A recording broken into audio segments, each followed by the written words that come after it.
Mas bro, bu bro, tak kasih tahu, pilkada tinggal menghitung hari. Dalam beberapa hari ke depan, pencoblosan akan ketahuan si A menang atau si B yang menang atau si C, atau malah lebih banyak golput. Nah, bicara soal pilkada, kalau kita tidak mengkaitkan dengan money politik atau politik uang, kok kayaknya tidak mungkin. Pilkada dan politik uang itu selalu beriringan. Calon kalau mau menang tanpa politik uang, kok itu kayaknya gak mungkin lah sudah.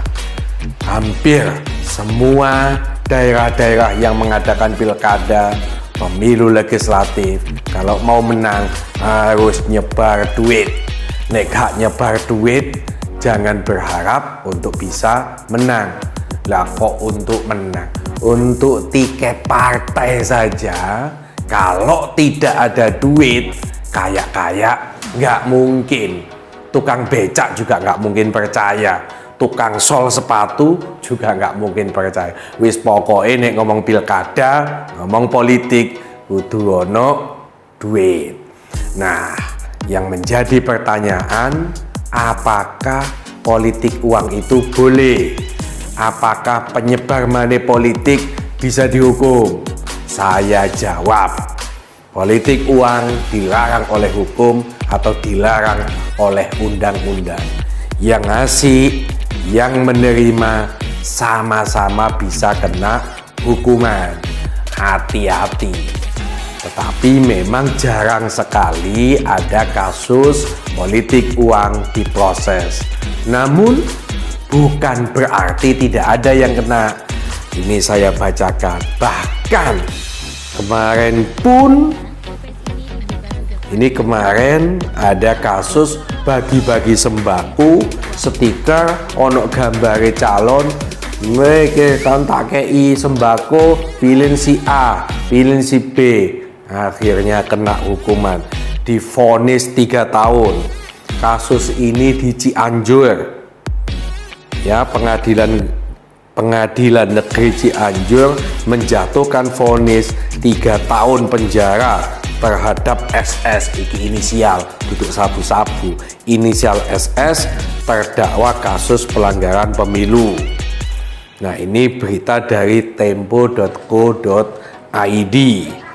Tahun 2019 juga ada, tahun 2018 ini juga ada di Kabupaten Indragiri Hulu.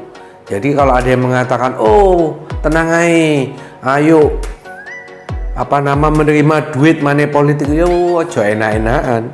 Kalau ketahuan, ketangkap, diproses, bisa kena hukuman, dan ini tidak main-main. Nah, karena pilkada sudah menjelang beberapa hari ke depan, saya mau mengingatkan kepada Anda semua harus hati-hati terkait dengan money politik ini. Sebab calon yang menyebarkan duit, calon yang menebar sembako itu tentu punya kepentingan.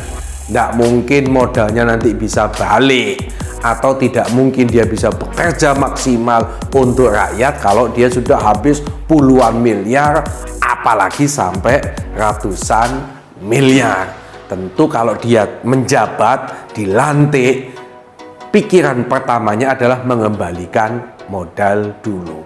Nah, politik uang jangan hanya diartikan soal duit. Oh, bagi 50.000, bagi 100.000, bagi 200. Enggak, sembako, bentuk barang pun, kalau itu kaitannya dengan pilkada, kaitannya dengan kamu harus mencoblos si A, harus mencoblos si B, ya itu tetap bagian dari politik uang. Ada Undang-Undang 10 tahun 2016 yang mengatur larangan politik uang. Ini pasal 187A, saya bacakan ya supaya paham. Ayat 1, setiap orang yang dengan sengaja melakukan perbuatan melawan hukum, menjanjikan atau memberikan uang atau materi lainnya sebagai imbalan kepada warga negara Indonesia, baik secara langsung atau tidak langsung, untuk mempengaruhi pemilih. Kata kuncinya, untuk mempengaruhi pemilih agar tidak menggunakan hak pilih. Jadi sampean pengen nyoblos si A, wis tak kei duit, gak usah berangkat, itu tetap kena. Atau memilih calon tertentu, nah, kalau tak kei duit, tak kei sembako, pilih si A atau si B, nah, ini kena. Sebagaimana dimaksud pasal 73 ayat 4, dipidana penjara paling singkat 36 bulan. Gak main-main. Kalau 1 tahun 12 kali 3 ketemu 36, minimal men. Hati-hati, minimal 3 tahun atau 36 bulan, dan paling lama 72. Ini ancaman hukumannya ini gila-gilaan ini. Kalah ancaman nyolong ayam, kalah ancaman nyuri duit perusahaan, kalah. Ini tinggi nih, minimal 3 tahun, maksimal 72. Kalau 70 itu sudah berapa? Bisa sampai 5 tahun. Itu ancaman maksimalnya. Pidana yang sama, ini dendanya paling sedikit 200 juta, paling tinggi 1 miliar. Nih, nerima uang cuman 50.000, nerima uang cuman 100.000, tapi kalau ketangkep, diadili, kena denda, minimal denda 200 juta, maksimalnya 1 miliar.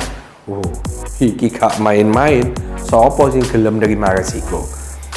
Pidana yang sama ayat 2 diterapkan kepada pemilih yang dengan sengaja melakukan perbuatan melawan hukum, menerima pemberian atau janji sebagaimana dimaksud ayat 1. Artinya apa, teman-teman? Yang memberi dan yang menerima ancaman hukumannya sama. Nek memberi, karena dia mungkin tim sukses, wajar kalau dia dihukum berat, karena dia pasti baginya tidak mungkin ke 1 orang, bisa jadi dia membagi ke 100 orang, ke 1000 orang, ke ribuan orang, bisa jadi. Tapi kalau penerima kan pasti 1 orang. Saya menerima dari si A misalnya, tapi hukumannya antara pemberi dan penerima ini sama. Jadi video kali ini saya ingin mengedukasi kepada warga semua yang biasanya mengumumkan, saya mau money politik, siapa yang mau ngasih uang saya banyak tak pilih. Saya tidak mau tahu nanti setelah dia terpilih mau jadi koruptor, mau nyolong, mau jadi apalagi menggarong duit negara, saya tidak mau tahu. Yang penting kamu kasih uang, saya akan pilih. NPWP nomor piro, wani piro. Nah, ini video ini memberikan ancaman, mengingatkan kepada kita semua supaya hati-hati di dalam memilih calon. Jangan gampang percaya, jangan gampang hanya karena uang 50.000, 100.000, tapi Anda terlibat memberi atau menerima yang sanksinya pasal 187A tadi cukup berat, minimal 36 bulan, maksimalnya 72 bulan. Jadi jangan main-main, dendanya minimal 200 juta, maksimalnya 1 miliar. Semoga Pilkada 9 Desember nanti ini menghasilkan pemimpin yang berkualitas, pemimpin yang bermartabat, yang kemenangannya tidak karena politik uang.